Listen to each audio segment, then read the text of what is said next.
Masih ingat permainan Among Us yang muncul pada awal masa pandemi di tahun 2020? Impostor adalah karakter utama dalam permainan ini yang bertugas untuk memanipulasi rekan-rekannya dan mematikan permainan. Karakter impostor tidak hanya di dalam permainan, namun ada di sekitar kita yang dikenal dengan sebutan impostor syndrome.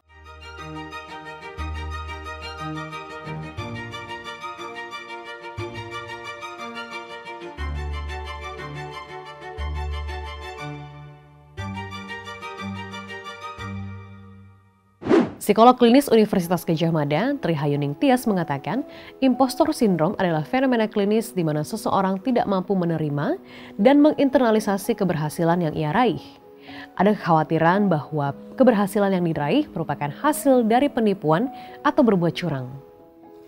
Meski tidak masuk dalam kategori gangguan kesehatan jiwa, intensitas munculnya impostor syndrome pada seseorang dalam skala besar dapat menyebabkan kecemasan, stres, hingga depresi.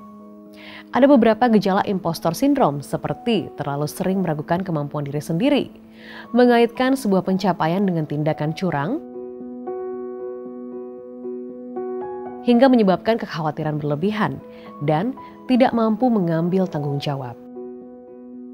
Impostor syndrome pertama kali dicetuskan oleh psikolog Georgia State University, Ross Clance dan Susan Imes pada tahun 1978 yang menemukan impostor syndrome pada perempuan-perempuan cerdas dengan pencapaian prestasi yang tinggi. Mereka mengumpulkan 150 perempuan bergelar doktor dan yang ahli di bidangnya masing-masing dan diberi pertanyaan mengenai anggapan mereka terhadap pencapaian yang telah dicapai.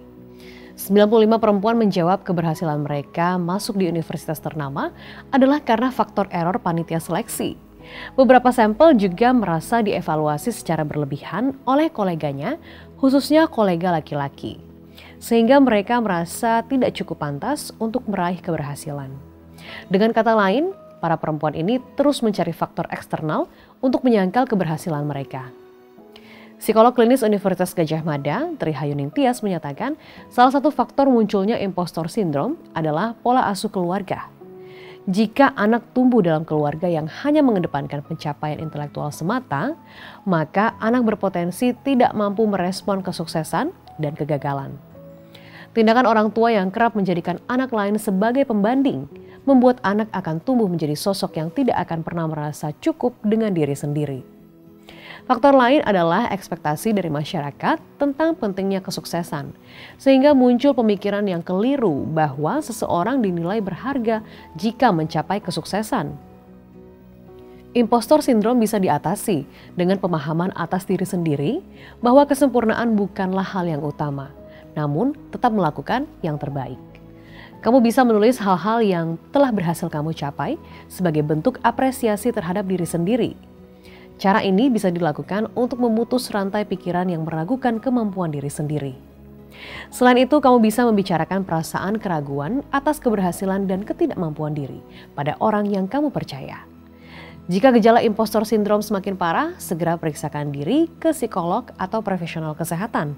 Sebab fenomena impostor syndrome atau intellectual self-doubt ini dapat meluas ke gangguan kesehatan mental lainnya, seperti gangguan kecemasan hingga depresi.